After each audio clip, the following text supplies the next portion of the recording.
Hello, everybody. As you can see, I'm still with you. I made it through the LA traffic to Anaheim, California. Yay. And I am here with my buddy Isabelle Mancarios. And I was thinking it was like 30 years since I'd seen you, but I think I saw you in 5 10. years. 10? Was it when? About 10 years ago. No, But I the don't. kids were like 8 or 9. Is that when my nephew got I married? think so. Oh, wow. Okay, sorry, Bill, if you're watching. I can't remember the year you got married. Anyhow, time flies when you're having fun. So we are in Anaheim, California. Actually, probably 10 minutes from Disneyland. Wow. Yep. But I'm not at Disneyland because I am with my buddy Isabelle. And Isabelle and I have a long history. We go back to 92. No, because I wasn't on the ship in 93. 92, 91. 91. Yeah. Okay, 91. 91, 92. But who's forgetting, huh?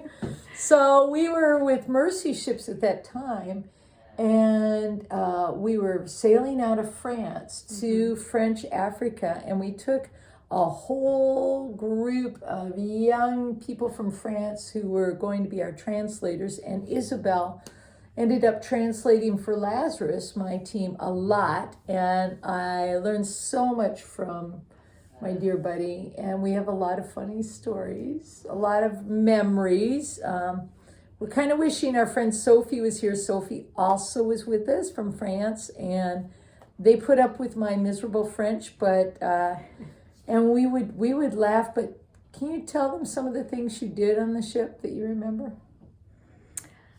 Serious things or funny things? Whatever. So I was on the ship for about a year. No, not a year. 6 months. It just 6 seemed months. like a year. Seems like a year. Translating for various ministries. Mary Ellen. Do you want me to translate for her? She was translating for various ministries. Okay. So Keep the it drama team, the doctors, going. The drama team, the doctors, the construction team, the surgeons, and I think the scariest thing was translating for the surgeons in the operating room, because you have to watch the surgery take place. Remember when Sophie And- got sick? And Sophie got sick and fainted, so I had to go in there. Wait. Okay. So we're having an afternoon off, and Isabelle and I are sitting on the promenade deck Probably. and playing cards and drinking coffee or tea.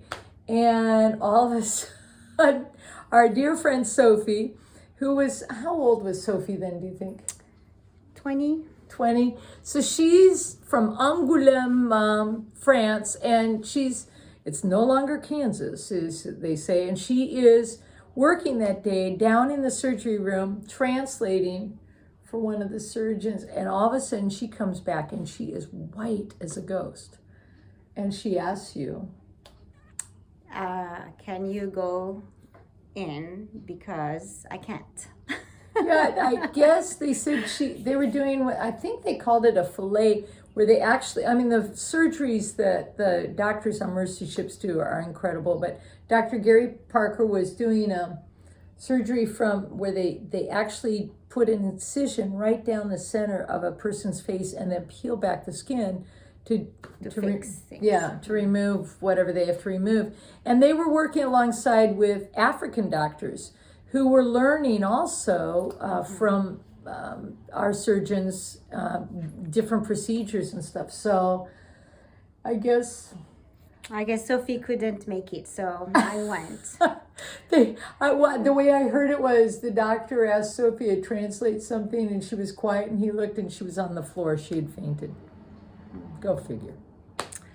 Well, I'm surprised I didn't. But I That had to did have been learn a fascinating. lot. I was fascinated to see the doctors. It's like doing art on a person. They just fix Wow. things and they take it apart and put it back together better than it was. And it's just amazing. And one time I was in there for 8 hours. 8 hours 8 translating? hours in not translating but present in the room.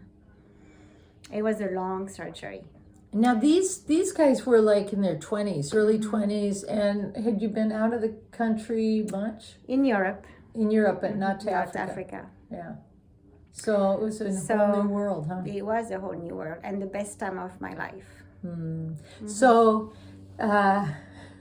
we have a lot of stories, but one of the stories, we were talking about this the other day, is on the ship.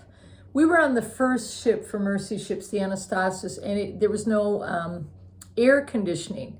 And you can imagine being in Africa on a ship, a big metal ship with no air conditioning, about 460 of us. Yeah.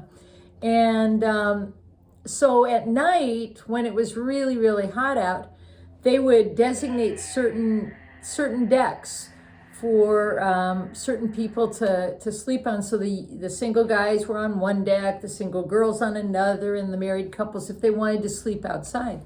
And so the single girls were allotted Monkey Island. Remember Monkey Island? I do. Yeah.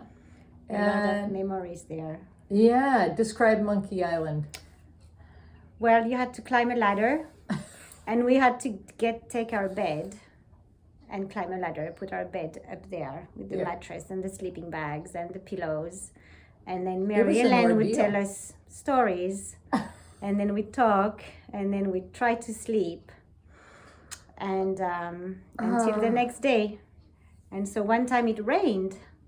We had to hurry back inside with our bed under our arm, down the ladder, down the stairs to our cabin.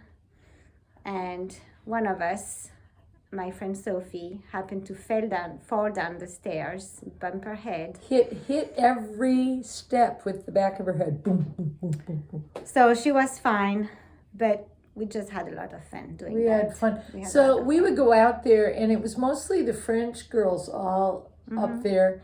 And so I think one night, Sophie said, Marie-Hélène, tell us a bedtime story. So, and they didn't want Goldilocks or anything, so I started making up this series of stories called Robert le Bear. And so we had Robert le Bear and the Great Espionage Caper, and Robert le Bear meets the Pope, and Robert le Bear and the Tour de France. Tour de France, that's right. And these girls would hang on my every word, and I was making it up as I was going along. So you can imagine what those stories were like. Anyhow, we had fun. But I'm especially grateful to be with Isabelle, because I had the privilege of singing for her wedding back in 1997. 1997. She was working with YWAM in Los Angeles. Yeah.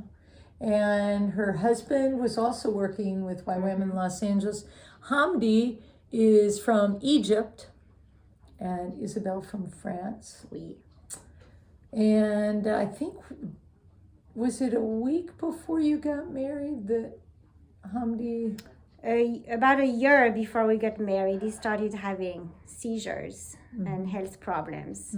And then we got married in 1997, and in 1998, he was not feeling very well and starting having memory problems and couldn't walk very well. And in 2000, he was diagnosed with multiple sclerosis.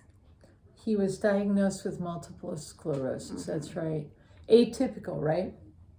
I think that's what they said, yeah. His progression was pretty fast. Yeah, and this was a man, what did Hamdy do in YWAM? He worked with the discipleship training schools. He led schools to Brazil, to different countries, mainly in Brazil. He was a good leader of young people and lead teams and worked on the base. He spoke quite a bit, right? He spoke, so Arabic was his first language. He spoke English, he spoke French, he's learned Portuguese in Brazil, Spanish. He was very gifted in learning languages pretty fast. Yeah, and a gifted orator is my understanding. And so for someone that active and like that to suddenly get hit with MS, rapidly moving MS, that had to have been devastating for Hamdy and for you. And I really wanted to tell Isabel's story because it's truly a love story.